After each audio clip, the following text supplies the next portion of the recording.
Fala aí, bruxões, beleza?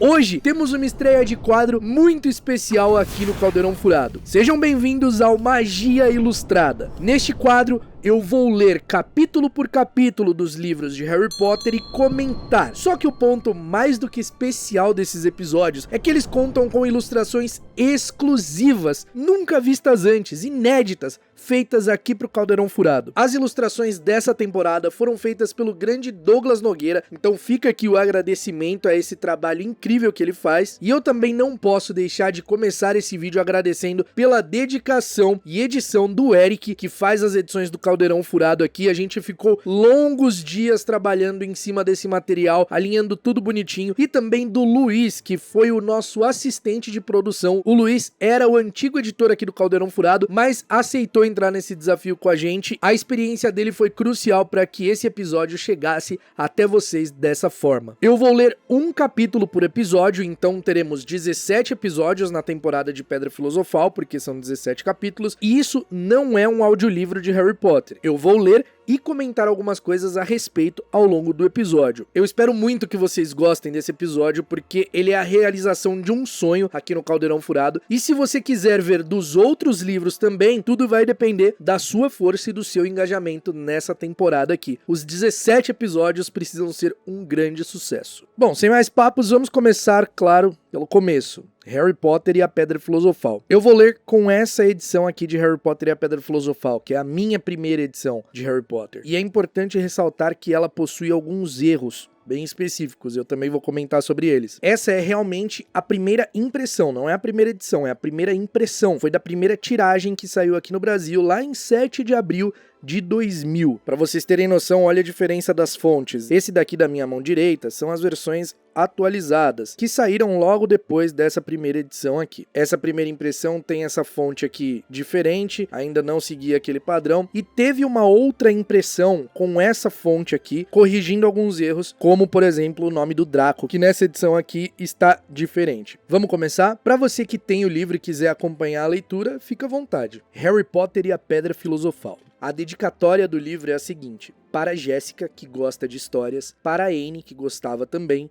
e para Dee, que foi quem ouviu esta primeiro. Jéssica é a filha mais velha de J.K. Rowling, que na época em que ela escreveu esse livro era um bebê. Anne era a mãe de J.K. Rowling, que infelizmente faleceu precocemente de esclerose múltipla. E Dee é a irmã de J.K. Rowling, que foi quem teve contato primeiro com a história de Harry Potter, com o livro escrito. Capítulo 1. O menino que sobreviveu. O senhor e a senhora Dursley da Rua dos Alfeneiros número 4 se orgulhavam de dizer que eram perfeitamente normais. Muito bem, obrigado. Eram as últimas pessoas no mundo que se esperaria que se metessem em alguma coisa estranha ou misteriosa, porque simplesmente não compactuavam com esse tipo de bobagem. O senhor Dursley era diretor de uma firma chamada Grunnings, que fazia perfurações. Era um homem alto e corpulento, quase sem pescoço, embora tivesse enormes bigodes. A senhora Dursley era magra e loura, e tinha o pescoço quase 2 vezes mais comprido que o normal, o que era muito útil, porque ela passava grande parte do tempo espichando-o por cima da cerca do jardim para espiar os vizinhos. Os Dursley tinham um filhinho chamado Dudley,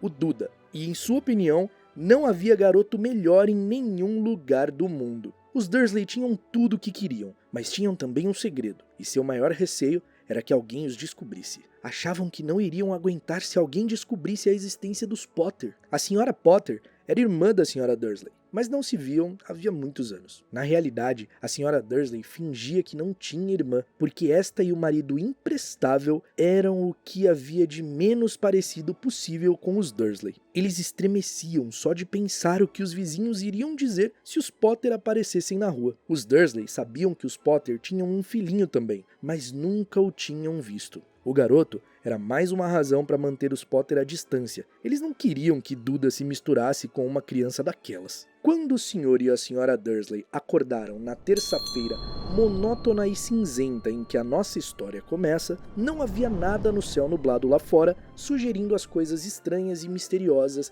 que não tardariam a acontecer por todo o país. O senhor Dursley cantarolava ao escolher a gravata mais sem graça do mundo para ir trabalhar, e a senhora Dursley fofocava alegremente enquanto lutava para encaixar um Duda aos berros na cadeirinha alta. Nenhum deles reparou em uma coruja parda que passou batendo as asas pela janela. Às 8h30, o Sr. Dursley apanhou a pasta, deu um beijinho no rosto da Sra. Dursley e tentou dar um beijo de despedida em Duda, mas não conseguiu, porque na hora, Duda estava tendo um acesso de raiva e atirava o cereal nas paredes. Pestinha, disse rindo contrafeito o Sr. Dursley ao sair de casa. Entrou no carro e deu marcha ré para sair do estacionamento do número 4. Foi na esquina da rua que ele notou o primeiro indício de que algo estranho ocorria. Um gato lia um mapa. Por um instante, o Sr. Dursley não percebeu o que vira. Em seguida, virou rapidamente a cabeça para dar uma segunda olhada. Havia um gato de listras amarelas,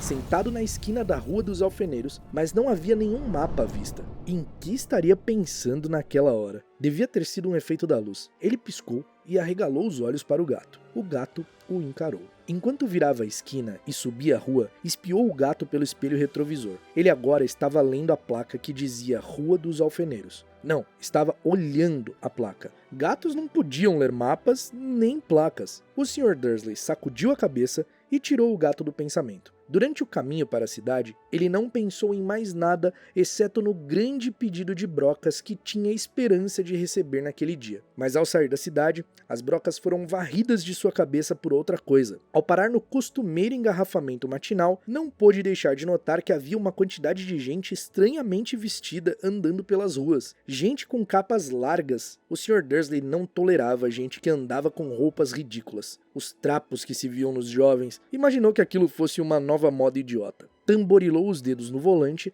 e seu olhar recaiu em um grupinho de excêntricos parados bem perto dele, cochichavam excitados. O Sr. Dursley se irritou ao ver que alguns deles nem eram jovens. Ora, aquele homem devia ser mais velho do que ele e usava uma capa verde esmeralda. Que petulância! Mas então ocorreu ao Sr. Dursley que se tratava provavelmente de alguma promoção boba. Essas pessoas estavam obviamente arrecadando alguma coisa.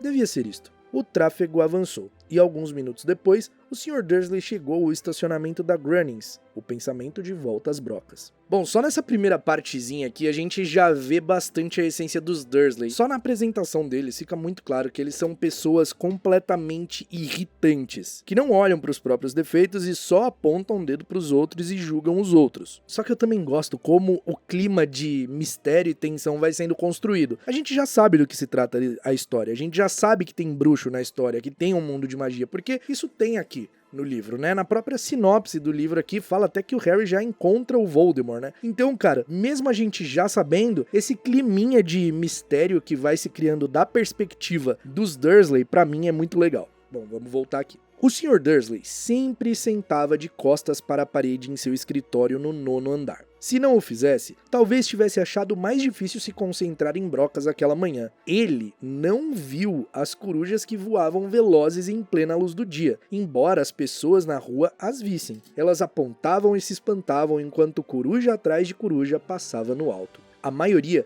jamais vira uma coruja, mesmo à noite. O Sr. Dursley, porém, teve uma manhã perfeitamente normal. Sem corujas. Gritou com 5 pessoas diferentes, deu vários telefonemas importantes e gritou mais um pouco. Estava de excelente humor até a hora do almoço, quando pensou em esticar as pernas e atravessar a rua para comprar um pãozinho doce na padaria de frente. Esquecera completamente as pessoas de capas até passar por um grupo delas próximos à padaria. Olhou-as com raiva ao passar. Não sabia o porquê, mas elas o deixavam nervoso. Essas cochichavam agitadas também, mas ele não viu nenhuma latinha de coleta. Foi ao passar por elas na volta, levando uma grande rosca açucarada em um saco, que entreouviu algumas palavras do que diziam. Os Potter, é verdade, foi o que eu vi.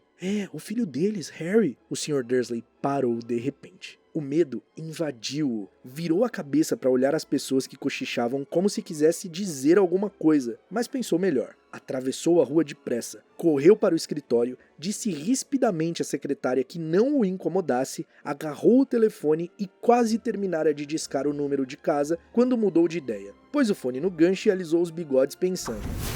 Estava agindo como um idiota. Potter não era um nome tão fora do comum assim. Tinha certeza que havia muita gente chamada Potter com um filho chamado Harry. Pensando bem, nem sequer tinha certeza de que o sobrinho tivesse o nome Harry. Jamais vira o menino. Talvez fosse Ernesto ou Eduardo.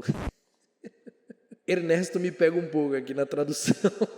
Porque na realidade, no idioma original é Ernest, né? Que Ernest é comum, pô, Ernest. Mas Ernesto pra uma criança fica meio tipo... Parece que a criança nasceu com 82 anos. E Eduardo soa um pouco estranho, né? Eduardo Potter. Porque no original é Edward Potter. Então não fica estranho no original. Mas em português fica um pouquinho. Só que isso não é nada que incomode ou atrapalhe. Eu sempre vou ser um defensor da tradução dos livros de Harry Potter. O que Lia Wyler fez com a tradução de Harry Potter é genial. Bom, vamos lá. Continuando aqui da parte do Eduardo. Não tinha sentido preocupar a senhora Dursley. Ela sempre ficava tão preocupada, a simples menção da irmã não a culpava. Se ele tivesse uma irmã como aquela, mas mesmo assim, aquelas pessoas de capas, achou bem mais difícil se concentrar nas brocas aquela tarde. E quando deixou o edifício às 5 horas, continuava tão preocupado que deu um encontrão em alguém parado ali à porta. Desculpe, murmurou quando o velhinho cambaleou e quase caiu. Levou alguns segundos até o Sr. Dursley perceber que o homem estava usando uma capa roxa. Não parecia nada aborrecido por ter sido quase jogado ao chão. Ao contrário, seu rosto se abriu em um largo sorriso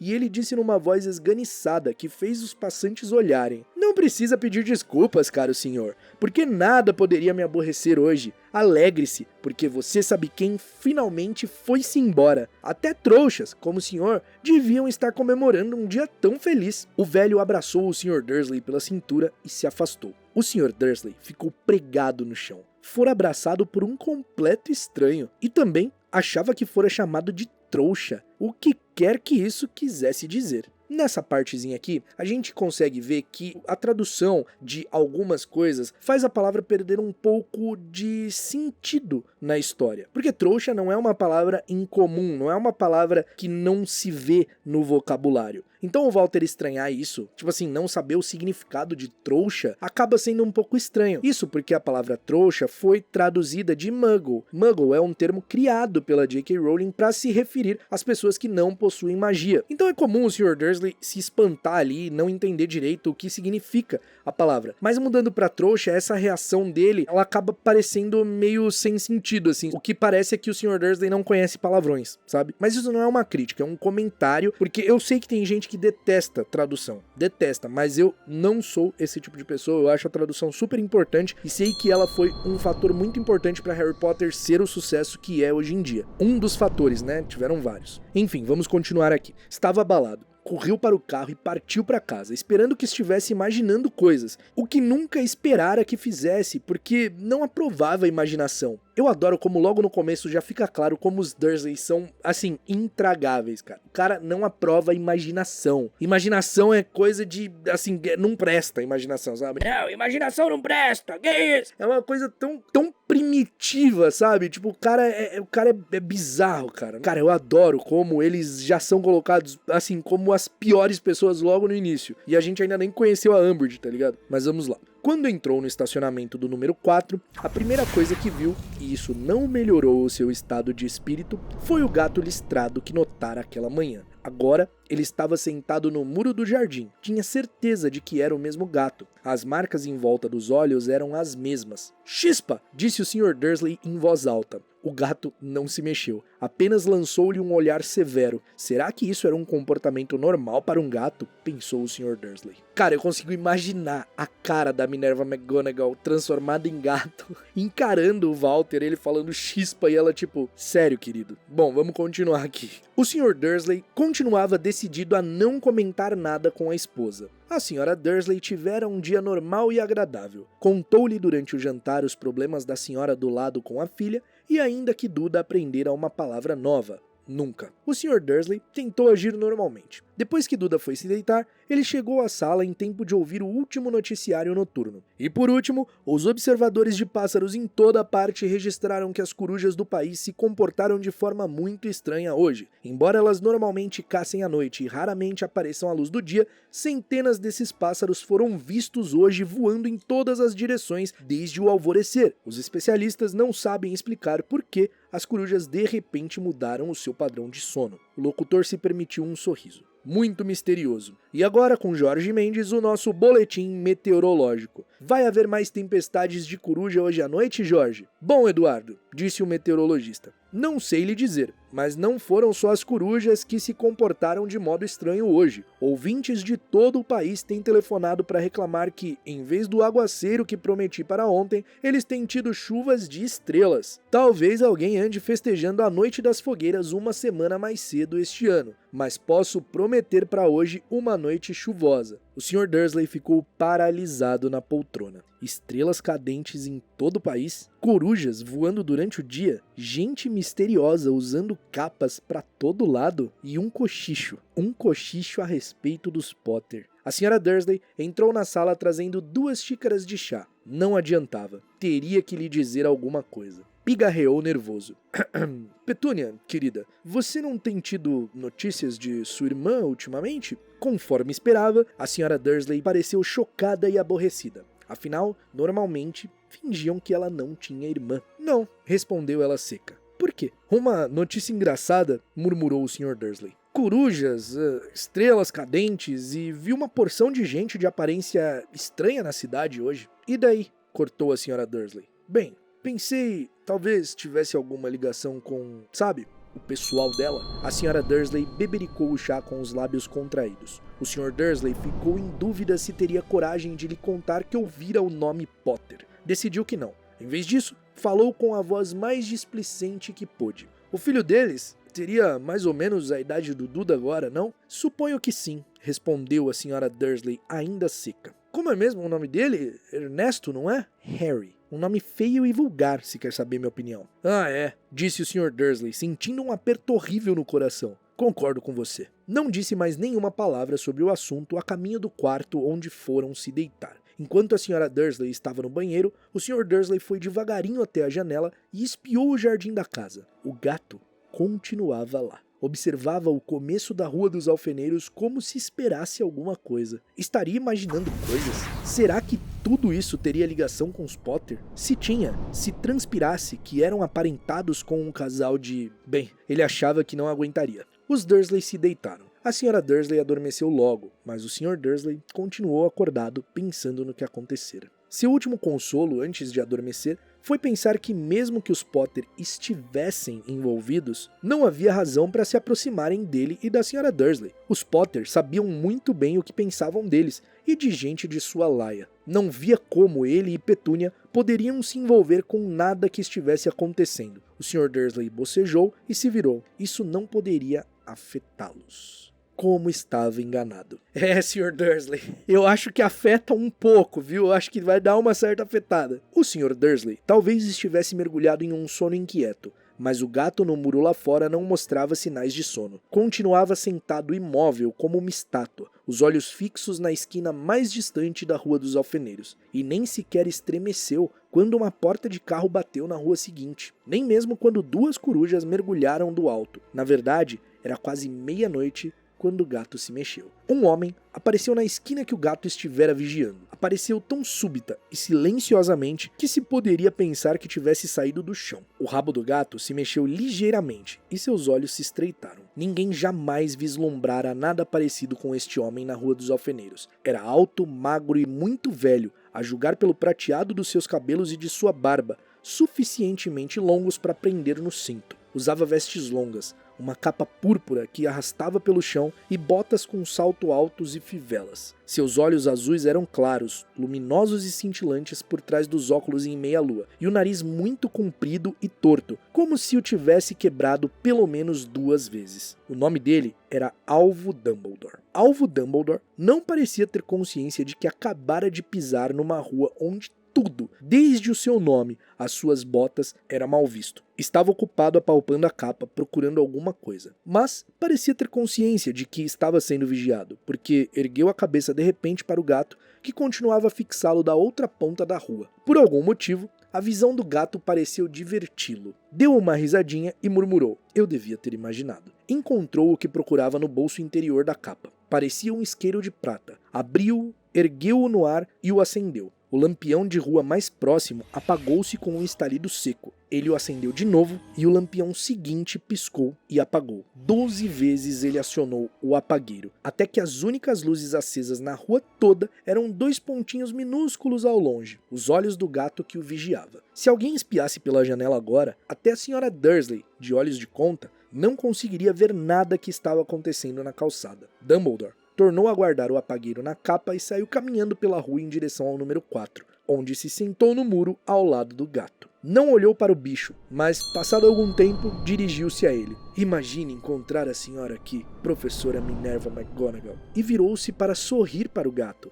mas este desaparecera. Ao invés dele, viu-se sorrindo para uma mulher de aspecto severo, que usava óculos de lentes quadradas exatamente do formato das marcas que o gato tinha em volta dos olhos. Ela também usava uma capa esmeralda, trazia os cabelos negros presos num coque apertado e parecia decididamente irritada. Como soube que era eu? Perguntou. Minha cara professora, nunca vi um gato se sentar tão duro. O senhor estaria duro se tivesse passado o dia todo sentado em um muro de pedra, respondeu a professora Minerva. O dia todo? Quando poderia estar comemorando? Devo ter passado por mais de 10 festas e banquetes a caminho daqui. A professora fungou, aborrecida. Ah, sim, vi que todos estão comemorando, disse impaciente. Era de se esperar que fossem um pouco mais cautelosos. Mas não, até os trouxas notaram que alguma coisa estava acontecendo. Deu no telejornal. Ela indicou com a cabeça as salas escuras dos Dursley. Eu ouvi bandos de corujas, estrelas cadentes. Ora, eles não são completamente idiotas. Não podiam deixar de notar alguma coisa. Estrelas cadentes em Kent? Aposto que isso foi coisa do Dédalo Diggle. Ele nunca teve muito juízo. Você não pode culpá-los, ponderou Dumbledore educadamente. Temos tido pouco que comemorar nos últimos 11 anos. Sei disso, retrucou a professora mal-humorada. Mas não é razão para perdermos a cabeça. As pessoas estão sendo completamente descuidadas. Saem às ruas em plena luz do dia, sem nem ao menos vestir roupas de trouxa e espalham boatos. De esguelha, lançou um olhar atento a Dumbledore, como se esperasse que ele dissesse alguma coisa, mas ele continuou calado. Por isso ela recomeçou. Ia ser uma graça se no próprio dia em que você sabe quem parece ter finalmente ido embora, os trouxas descobrissem a nossa existência. Suponho que ele realmente tenha ido embora, não é, Dumbledore? Parece que não há dúvida. Temos muito que agradecer. Aceita um sorvete de limão? O quê? Um sorvete de limão. É uma espécie de doce dos trouxas que sempre gostei muito. Não, obrigada, disse a professora Minerva com frieza, como se não achasse que o momento pedia sorvetes de limão. Cara, aqui é outro momento em que a tradução acabou tirando um pouco do sentido, porque a Minerva McGonagall é filha de um trouxa, né? Isso, claro, a gente sabe depois. Tem coisas que eu vou falar que saíram depois da finalização da história. Além do mais, sorvete não é uma coisa que não existe no mundo dos bruxos. Existe inclusive a Florian Ford School, que é a sorveteria que fica lá no Beco Diagonal. Então soa meio estranho a Minerva não saber o que é um sorvete de limão, assim como o Walter não saber o que é um trouxa. Na realidade, o que o Dumbledore tá falando aqui é de um docinho, uma balinha azedinha chamada Sherbet Lemon. Mas também existe Sherbet Lemon a raspadinha, que é muito parecido com um sorvete, por isso que esse foi o caminho que a tradutora seguiu. Enfim, continuando. Mesmo que você sabe quem tenha ido embora, minha cara professora, com certeza uma pessoa sensata como a senhora pode chamá-lo pelo nome. Toda essa bobagem de você sabe quem, há 11 anos venho tentando convencer as pessoas a chamá-lo pelo nome que recebeu.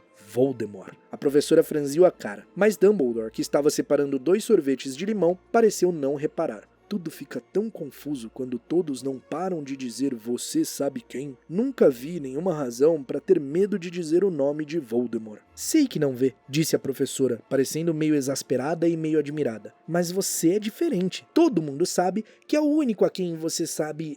Ah, está bem, de quem Voldemort tem medo. Isto é um elogio, disse Dumbledore calmamente. Voldemort tinha poderes que nunca tive. Só porque você é muito, bem, nobre para usá-los. É uma sorte estar escuro. Nunca mais corei assim desde que Madame Pomfrey me disse que gostava dos meus abafadores de orelhas novos. Olha só, o primeiro errinho que a gente encontra aqui de nome, Madame Pomfrey, nesse livro, está escrito Madame Gonfrey. Olha só, cadê? No meu dedo, ó. Madame Gonfrey. Isso foi corrigido posteriormente. Erros da primeira impressão. A professora Minerva lançou um olhar severo a Dumbledore e disse: as corujas não são nada comparadas ao boato que correm. Sabe o que todos estão dizendo? Por que ele realmente foi embora? Que foi que finalmente o deteve? Aparentemente, a professora Minerva chegara ao ponto que estava ansiosa para discutir. A verdadeira razão pela qual estivera esperando o dia todo em cima de um muro frio e duro. Porque nem como gato, Nem como mulher, ela fixara antes um olhar tão penetrante em Dumbledore como agora. Era óbvio que, seja o que fosse que todos estavam dizendo, ela não iria acreditar até que Dumbledore confirmasse ser verdade. Dumbledore, porém, estava escolhendo mais um sorvete de limão e não respondeu. O que estão dizendo, continuou ela, é que a noite passada Voldemort apareceu em Godric's Hollow, foi procurar os Potter. O boato é que Lilian e Tiago Potter estão mortos. Dumbledore fez que sim com a cabeça. A professora Minerva perdeu o fôlego. Lilian e Tiago, não posso acreditar. Não quero acreditar. Alvo. Dumbledore estendeu a mão e deu-lhe um tapinha no ombro. Eu sei, disse deprimido. A voz da professora Minerva tremeu ao prosseguir. E não é só isso. Estão dizendo que ele tentou matar o filho dos Potter, Harry, mas não conseguiu. Não conseguiu matar o garotinho. Ninguém sabe o porquê nem o como, mas estão dizendo que na hora que não pôde matar Harry Potter, por alguma razão, o poder de Voldemort desapareceu, e é por isso que ele foi embora. Dumbledore concordou com a cabeça. Sério. É verdade? Gaguejou a professora. Depois de tudo que ele fez, todas as pessoas que matou, não conseguiu matar um garotinho? É simplesmente espantoso. De tudo que poderia detê-lo, mas, por Deus, como foi que Harry sobreviveu? Só podemos imaginar. Disse Dumbledore, talvez nunca cheguemos a saber. A professora Minerva pegou um lenço de renda e secou com delicadeza os olhos por baixo das lentes dos óculos. Dumbledore deu uma grande fungada ao mesmo tempo que tirava o relógio de ouro do bolso e o examinava. Era um relógio muito estranho. Tinha 12 ponteiros, mas nenhum número. Em vez deles, pequenos planetas giravam à volta. Mas devia fazer sentido para Dumbledore, porque ele repôs no bolso e disse: Hagrid está atrasado. A propósito, foi ele que lhe disse que eu estaria aqui, suponho. Foi, e suponho que você não vá me dizer por que está aqui e não em outro lugar. Vim trazer Harry para o tio e a tia. Eles são a única família que lhe resta. Você não quer dizer, você não pode estar se referindo a pessoas que moram aqui, exclamou a professora Minerva, pulando de pé e apontando para o número 4. Dumbledore, você não pode. Estive observando a família o dia todo. Você não poderia encontrar duas pessoas menos parecidas conosco. E tem um filho. Vi-o dando chutes na mãe até a rua, berrando porque queria balas. Harry Potter vir morar aqui é o melhor lugar para ele. Disse Dumbledore com firmeza. Os tios poderão lhe explicar tudo quando ele for mais velho. Escrevi-lhes uma carta. Uma carta? Repetiu a professora com uma voz fraca, sentando-se novamente no muro. Francamente, Dumbledore,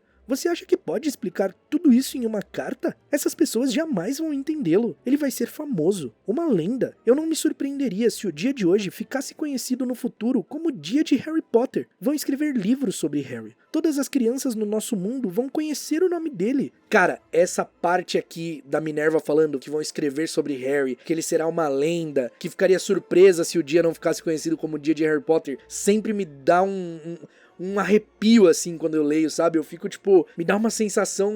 eu não consigo explicar a sensação que é, cara. Simplesmente não consigo explicar. Eu gosto muito desse primeiro capítulo aqui de Harry Potter, cara. Gosto muito da forma que a história é introduzida. Mas vamos lá, vamos continuar. Exatamente. Disse Dumbledore, olhando muito sério por cima dos óculos de meia-lua. Isso seria o bastante para virar a cabeça de qualquer menino. Famoso antes mesmo de saber andar e falar. Você não vê que ele está muito melhor se crescer longe de tudo isso até que tenha a capacidade de compreender? A professora abriu a boca, mudou de ideia, engoliu em seco e então disse: você está certo, é claro, mas como é que o garoto vai chegar aqui, Dumbledore? Ela olhou para a capa dele de repente como se lhe ocorresse que talvez escondesse Harry ali. Hagrid vai trazê-lo. Você acha que é sensato confiar a Hagrid uma tarefa importante como esta? Eu confiaria a Hagrid minha vida, respondeu Dumbledore. Não estou dizendo que ele não tenha o coração no lugar, concedeu a professora de má vontade. Mas você não pode fingir que ele é cuidadoso, que tem uma tendência a... Que foi isso? Um ronco discreto quebrara o silêncio da rua. Foi aumentando cada vez mais enquanto eles olhavam para cima e para baixo da rua à procura de um sinal de farol de carro. O ronco se transformou num trovão quando os dois olharam para o céu, e uma enorme motocicleta caiu do ar e parou na rua diante deles. Se a motocicleta era enorme, não era nada comparada ao homem que a montava de lado. Ele era 2 vezes mais alto do que um homem normal, e pelo menos 5 vezes mais largo. parecia simplesmente grande demais para existir, e tão selvagem. Emaranhado de barbas e cabelos negros longos e grossos, escondiam a maior parte de seu rosto. As mãos tinham o tamanho de uma lata de lixo, e os pés, calçados com botas de couro, pareciam filhotes de golfinhos. Em seus braços imensos e musculosos, ele segurava um embrulho de cobertores. "Hagrid!" exclamou Dumbledore, parecendo aliviado. "Finalmente, onde foi que arranjou a moto?" "Pedi emprestada, professor Dumbledore", respondeu o gigante, desmontando cuidadosamente da moto ao falar. "O jovem Sirius me emprestou." "Trouxe ele, professor." "Não teve nenhum problema?" "Não, senhor. A casa ficou quase destruída, mas consegui tirá-lo inteiro antes que os trouxas invadissem o lugar. Ele dormiu quando estávamos sobrevoando Bristol." Dumbledore e a professora Minerva curvaram-se para o embrulho de cobertores. Dentro, apenas visível, havia um menino que dormia a sono solto. Sobre uma mecha de cabelos muito negros caída sobre a testa, eles viram um corte curioso. Tinha a forma de um raio. "Foi aí que..." sussurrou a professora. "Foi", confirmou Dumbledore. "Ficará com a cicatriz para sempre." "Será que você não poderia dar um jeito, Dumbledore?" "Mesmo que pudesse, não o faria. As cicatrizes podem vir a ser úteis. Tenho uma acima do joelho esquerdo, que é o mapa perfeito do metrô de Londres. Bem, me dê ele aqui, Hagrid. É melhor acabarmos logo com isso." Eu gosto muito dessas pequenas dicas aqui, sutis, que são colocadas ao longo da história, né? O Dumbledore falando, não, cicatrizes podem vir a ser úteis. E a do Harry se provou muito útil mesmo. Era uma espécie, como que o próprio Dumbledore fala, era uma espécie de bênção e maldição ao mesmo tempo. Dumbledore recebeu Harry nos braços e virou-se para a casa dos Dursley. "Será que eu podia me despedir dele, professor?" perguntou Hagrid. Ele curvou a enorme cabeça descabelada para Harry e lhe deu o que deve ter sido um beijo muito áspero e peludo. Depois, sem aviso, Hagrid soltou um uivo como de um cachorro ferido. "Psiu", sibilou a professora Minerva. "Você vai acordar os trouxas." Desculpe, soluçou Hagrid, puxando um enorme lenço sujo e escondendo a cara dele. "Mas não consigo suportar Lilian e Tiago mortos e o coitadinho do Harry ter de viver com os trouxas." É muito triste, mas controle-se, Hagrid, ou vão nos descobrir", sussurrou a professora, dando uma palmadinha desajeitada no braço de Hagrid, enquanto Dumbledore saltava a mureta de pedra e se dirigia à porta da frente. Depositou Harry devagarinho no batente, tirou uma carta da capa, meteu-a entre os cobertores do menino e, em seguida, voltou para a companhia dos dois. Durante 1 minuto inteiro, os três ficaram parados, olhando para o embrulhinho. Os ombros de Hagrid sacudiam, os olhos da professora Minerva piscaram loucamente e a luz cintilante que sempre brilhava nos olhos de Dumbledore parecia ter se extinguido. "Bem", disse Dumbledore finalmente, "acabou-se. Não temos mais nada para fazer aqui. Já podemos nos reunir aos outros para comemorar."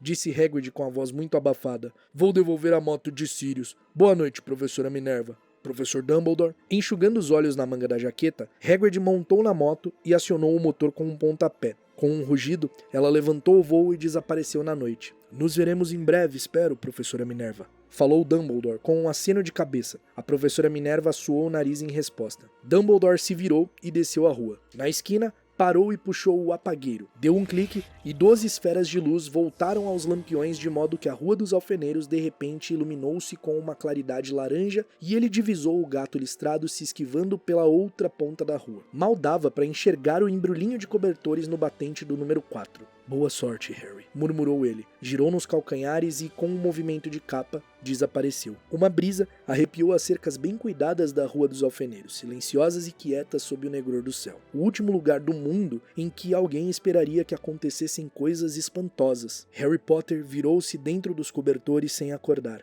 Sua mãozinha agarrou a carta ao lado, mas ele continuou a dormir sem saber que era especial, sem saber que era famoso, sem saber que iria acordar dentro de poucas horas com o grito da Sra. Dursley ao abrir a porta da frente para pôr as garrafas de leite do lado de fora, nem que passaria as próximas semanas levando cutucadas e beliscões do primo Duda. Ele não podia saber que, neste mesmo instante, havia pessoas se reunindo em segredo em todo o país, que erguiam os copos e diziam com vozes abafadas: "A Harry Potter! O menino que sobreviveu." Cara, essa última parte do primeiro capítulo é a minha parte preferida de todos os livros de Harry Potter. Esse último parágrafo, ele me pega de um jeito assim... Todo esse primeiro capítulo é uma apresentação breve ao mundo bruxo, essa divisão de bruxos e trouxas, mas essa apresentação do Harry sendo deixado ali na porta, pessoas no mundo todo comemorando uma vitória, uma suposta vitória, sem nem imaginar que aquele bebezinho que acabou de perder os pais estava sendo deixado numa porta enquanto dormia, sem nem sonhar que tudo isso estava acontecendo, sem nem sonhar quem ele era, sem nem imaginar que ele era um sinal de esperança para um mundo inteiro de bruxos. Eu gosto muito desse último parágrafo, é uma coisa que me pega muito, me marcou muito. Desde a primeira vez que eu li, assim, me marcou muito. Depois que a saga foi finalizada, que a gente entende tudo e acompanha toda a história, ele passou a ter um peso muito maior, sabe? Então, já vou deixar aqui adiantado que é essa partezinha, onde as pessoas comemoram ali, que o Harry nem fazia ideia da magnitude, da importância dele, eu acho sensacional. Então é isso, meus bruxos, eu nem preciso pedir o seu like, o seu comentário, o seu compartilhamento nesse vídeo, porque vocês viram que é uma coisa completamente diferente que a gente fez aqui, né? Deu muito